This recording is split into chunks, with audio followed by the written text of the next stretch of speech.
जैसे कि समास की हम बात करें तो कुछ पॉइंट्स हमें दिए गए हैं यहाँ पे। उन्होंने बताया कि गंगा का जल, माता और पिता, तो यहाँ पे का विभक्ति चिन्ह है और विभक्ति चिन्ह है। विभक्ति चिन्ह उसे कहते हैं कि दो शब्दों के बीच एक्स्ट्रा जो कुछ आता है उसको विभक्ति या योजक चिन्ह या योजक शब्द या विभक्ति शब्द कहा जाता है, जो दो मूल शब्दों के बीच में रहता है। ठीक है, उसका लोप हो जाना, उसका लोप हो जाना यानी उसका गायब हो जाना, उसका हट जाना। लेकिन कहाँ से हट जाना? तो जब आपको मूल शब्द मिलेगा उसके अंदर से हट जाना। देखो, गंगा जल, गंगा में एक शब्द, जल दूसरा शब्द, और उन दोनों को मिला दिया तो शब्द बना गंगा जल। तो इसमें का विभक्ति जो है उसका लोप हो जाता है। लोप हो जाना यानी गायब हो जाना, चले जाना, उस शब्द से दूर हो जाना। बराबर? देखो कैसे, मैं बताती हूँ, आगे अच्छे से समझाती हूँ। यहाँ एक से अधिक शब्दों को मिलाकर एक शब्द बनाया गया है। एक से अधिक यानी ये एक, फिर ये दूसरा और ये तीसरा, यानी तीन चीजें यहाँ पर है। और जबकि हमें एक ही शब्द मिला गंगा जल, यानी बहुत सारे शब्द का एक शब्द, शब्द समूह के लिए एक शब्द। इसके अंदर उपयोग होंगे उपस्वर्गों का आना रहेगा, विभक्ति योजक चिन्हों का आना रहेगा, या तो विभक्ति शब्दों का आना रहेगा। कैसे आना रहेगा देखते हैं। इन शब्दों के बीच योजक शब्द का तथा और को हटाकर इन्हें एक कर दिया गया है। का को हटा दिया, मिटा दिया। शब्द दो क्या रहे? गंगा जल अलग लिखा हुआ है, साथ में लिख दो, एक शब्द मिला गंगा जल। माता मेन वर्ड, पिता दूसरा वर्ड, दोनों को साथ में लिख दिया, शब्द बना माता पिता। फिर भी योजक चिन्ह लगा हुआ है। जो लोग नहीं जानते उनको मैं बता देती हूँ कि योजक यानी इसको योजक कहते हैं, डैश यानी योजक चिन्ह कहा जाता है। और ये लिखा जो है ना और का, इसको कहा जाता है योजक शब्द। चिन्ह यानी निशानी और शब्द यानी लिखा हुआ वर्ड, याद रखना। आगे यहाँ शब्दों को संक्षिप्त करके एक शब्द बना दिया गया है। संक्षिप्त का अर्थ होता है छोटा करना। जो बड़ा देते हैं उसको छोटा करना है, जो छोटा देते हैं उसको बड़ा करना है, उसको कहा जाता है समास। और संक्षिप्त का अर्थ होता है छोटा करना। किसे छोटा करना? तो जो आपको वाक्य दिया है उसको छोटा करना।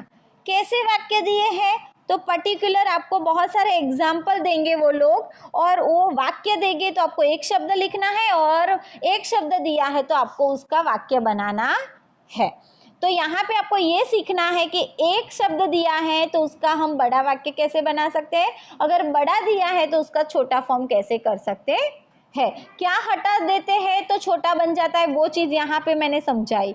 लेकिन क्या हम लिखेंगे तो बड़ा होगा, तो और लगाएंगे विभक्ति तो वो बड़ा हो जाएगा। ऐसे ही कुछ प्रश्न आपको पूछे जाएंगे। परिभाषा के ध्यान से देखेंगे तो जैसे कि दो या दो से अधिक शब्द को मिलाकर संक्षिप्त करने की प्रक्रिया को समास कहते हैं। ध्यान देना, दो चीज दी जाती है संधि के अंदर और समास के अंदर। एक चीज वो लोग ये बोलते हैं कि संधि, और दूसरा बोलते हैं कि संधि विच्छेद। यहाँ पर भी सेम चीज, एक चीज होती है समास और दूसरी चीज होती है समास विग्रह। इसको कहते हैं समास, जो मूल शब्द मिलता है वो, और इसको कहते हैं समास विग्रह, जो हमें मिलता है वो। विग्रह का अर्थ होता है अलग करना, समास बनाने का अर्थ होता है साथ में लिखना, संक्षिप्त की प्रक्रिया, साथ में जुड़ना, जुड़ाव करना, जोड़कर लिखना, एक शब्द का होना, एक शब्द का मिलना, एक शब्द के साथ प्रयुक्त होना।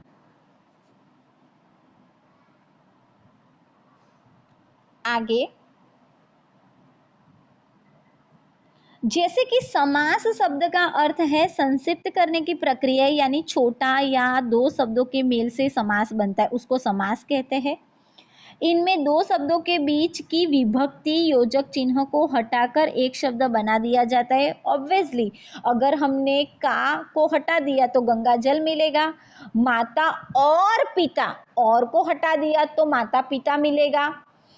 एक शब्द बन जाने पर कभी कभी एक विशेष अर्थ प्रकट होता है, एक नया शब्द मिलता है, एक विशेष अर्थ प्रकट होता है, बोलने में आसानी लगती है, लिखने में आसान हो जाते हैं।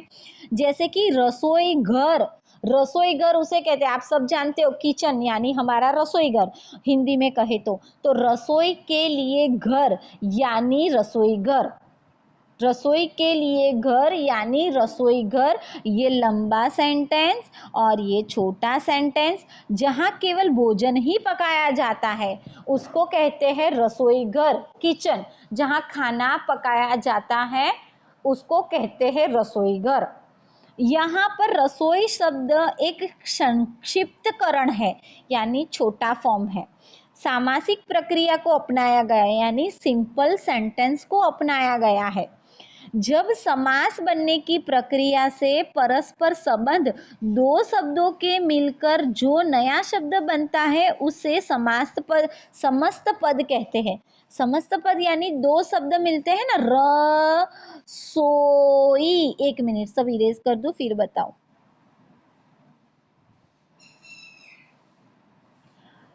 शब्द बना मिला, सॉरी, शब्द बना रसोई एक और दूसरा है घर, दोनों को साथ में लिखेंगे शब्द मिलेगा रसोई घर। रसोई यानी खाना और घर यानी जहाँ पकाते हैं। रसोई बनाने के लिए भी एक पर्टिकुलर स्थान होता है, उसको कहा जाता है रसोई घर। रसोई के लिए घर यानी जहाँ खाना पकाया जाता है वह जगह।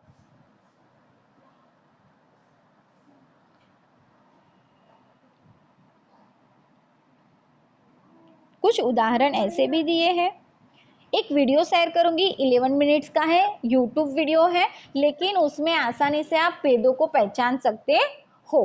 बोलो मल्हार। हाँ,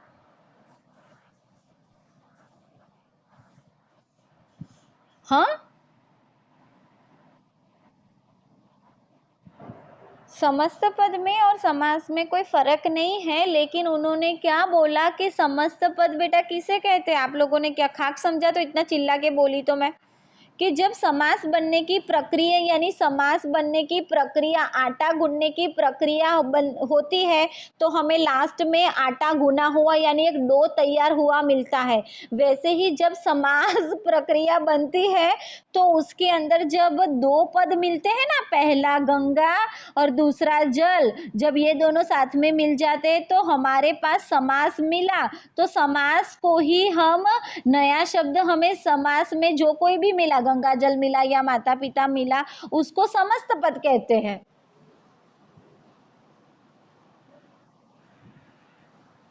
बराबर।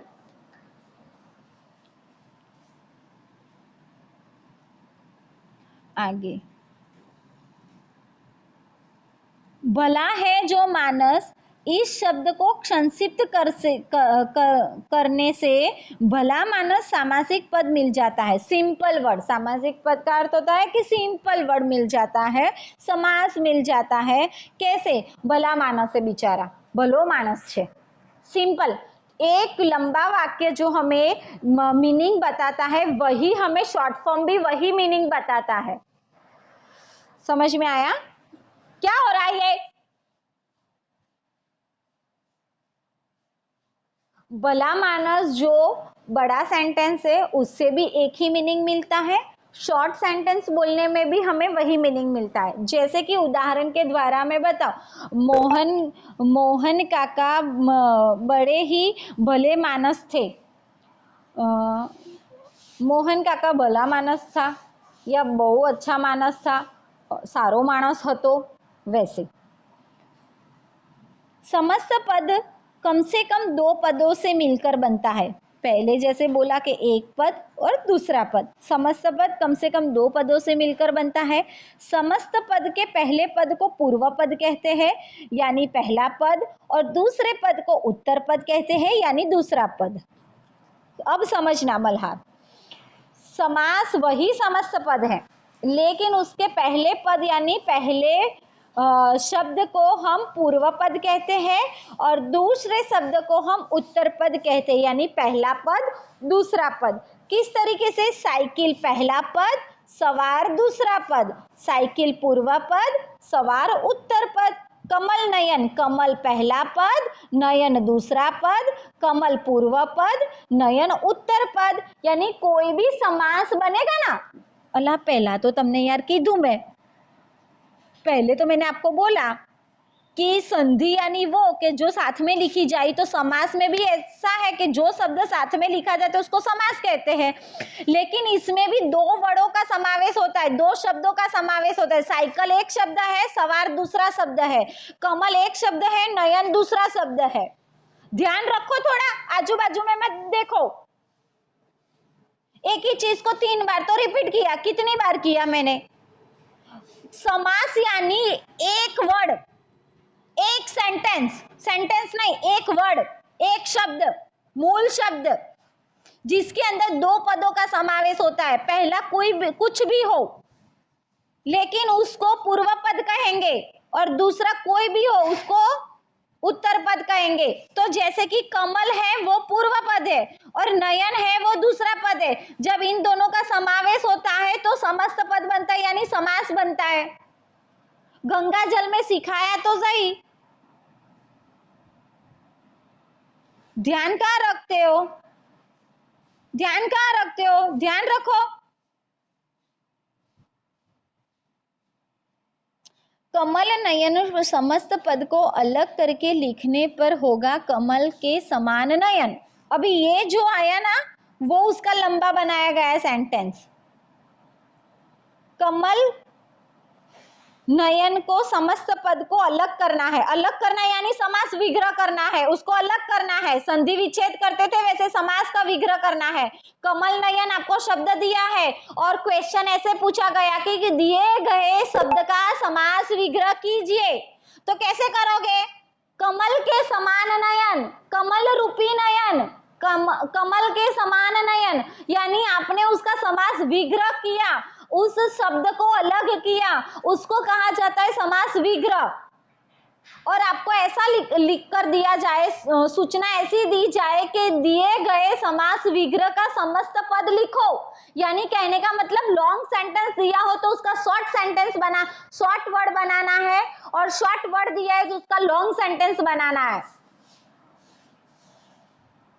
जब किसी समस्त पद को अलग करके लिखते हैं तब उसको समास विग्रह कहते हैं। तो ये कमल के समान नयन, इसका समास विग्रह किया हुआ है। क्वेश्चन आपको ऐसे ही पूछे जाएंगे कि आपको समास विग्रह दिया है, इसका समस्त पद लिखिए। समस्त पद दिया है तो उसका समास विग्रह कीजिए।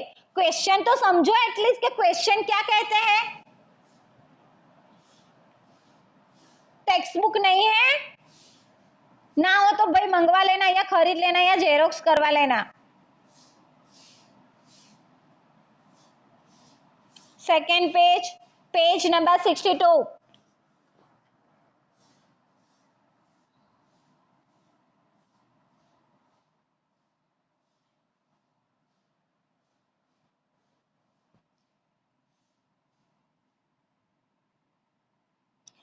समस्त पद में आए शब्द को अलग करने की प्रक्रिया को समास विग्रह कहा जाता है। तो जैसे कि मैंने आपको आगे बताया वैसे कि समस्त पद यानी समास में आए शब्द को अलग करने की जो प्रक्रिया होती है उसको समास विग्रह कहते हैं। समास विग्रह यानी क्या, फिर से बता देती हूँ, ध्यान से देखना।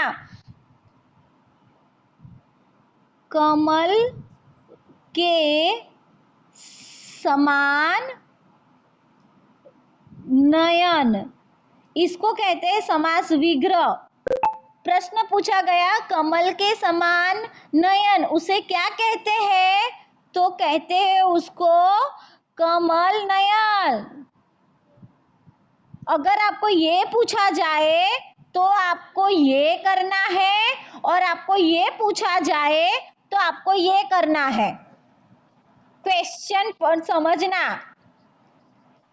हाँ,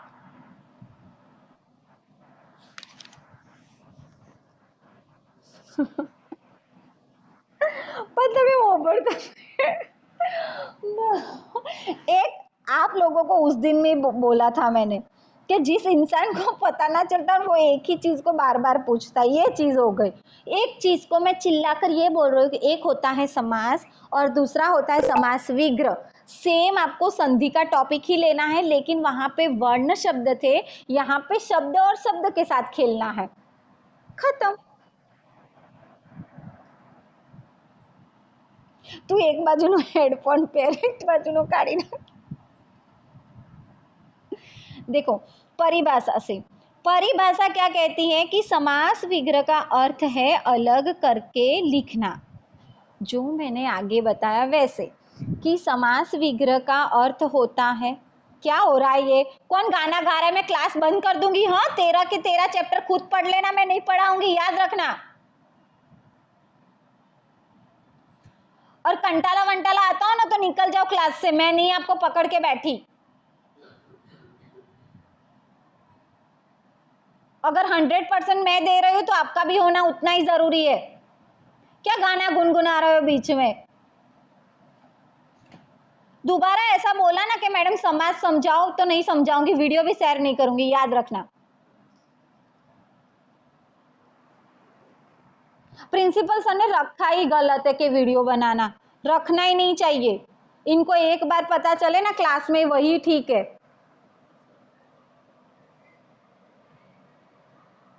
तब तक आप लोग सीरियस होते नहीं। आप लोगों को क्या है पता है, दिमाग में एक ऑप्शन है कि यहाँ नहीं बैठेंगे तो वहां से सुन लेंगे, वहां से नहीं सुनेंगे तो यहाँ से पूछ लेंगे, कुछ भी ना समझ में आया तो एंड मोमेंट पे टीचर को परेशान कर लेंगे, मैडम ये बताओ।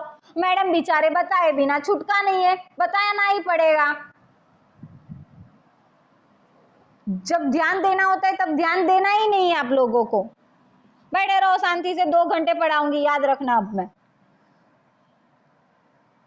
5 मिनट में नहीं, मेरी नहीं होगी, मेरी तो कंटिन्यू चलती है, पूरे दिन ऐसे पढ़ाऊं तो भी चलेगी। मेरे नए फोन में सिस्टम ऐसी है। क्या पता अपने आप आ गया। नसीबदारों को मिलता है ऐसा। चलो, समास विग्रह का अर्थ है अलग करके लिखना। जैसे कि समस्त पद जो होता है, ध्यान देना, समस्त पद जो होता है उसमें पूर्व पद जमा उत्तर पद समास विग्रह इज इक्वल टू समास विग्रह। पूर्व पद, अरे यार, पूर्व पद यानी 1 point plus 2 point is equal to समास विग्रह। जैसे कि देशभक्ति, देश के लिए भक्ति, यहाँ के लिए का लोप होता है। देखो, लोप होने का अर्थ होता है, ध्यान देना, लोप होने का अर्थ होता है गायब हो जाना, भाग जाना, वहां से चले जाना। वो बीच में नहीं आता। किसके बीच में नहीं आता? तो जो मूल शब्द लिखा जाता है उसके बीच, यानी समास लिखा जाता है उसके बीच। समास कैसे लिखा जाता है? तो जैसे कि देश के लिए भक्ति है तो पहला हमारा देश पूर्व पद रहेगा और भक्ति हम साथ में लिख देंगे, तो ये हो गया हमारा समास यानी समस्त पद, यानी ये हो गया हमारा देशभक्ति शब्द।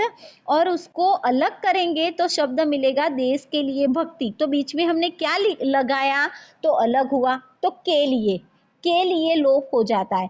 कहाँ पे लोप हो जाए? तो मेन वर्ड में लोप हो जाता है। कैसे लोप हो जाता है? तो जो शब्द हमें मिलता है, पूर्व पद और उत्तर पद को साथ में लिखा जाता है और जो कुछ भी हमें मिलता है उसको कहते हैं मूल शब्द देशभक्ति। उसके बीच के लिए गायब हो गया, वो चला गया, वो नहीं आएगा।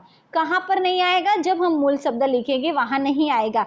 लेकिन जब हम समास विग्रह लिखेंगे तो उसके अंदर वो अवश्य आएगा, आएगा और आएगा ही। विग्रह करते हो तो उसके अंदर बहुत सारी विभक्ति आती है, जैसे कि का, के, की, से, और, के लिए, द्वारा, के द्वारा, ये सारी विभक्ति चिन्ह है। वो विभक्ति चिन्ह जरूर आएंगे जब आप किसी मूल शब्द का समास विग्रह करते हो तब।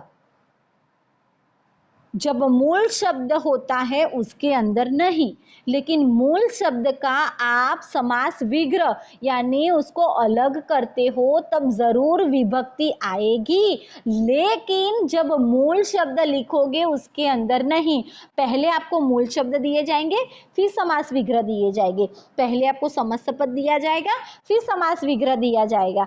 इसी के आधार पर समास के 6 भेद होते हैं। अवयवी भाव समास, वेट,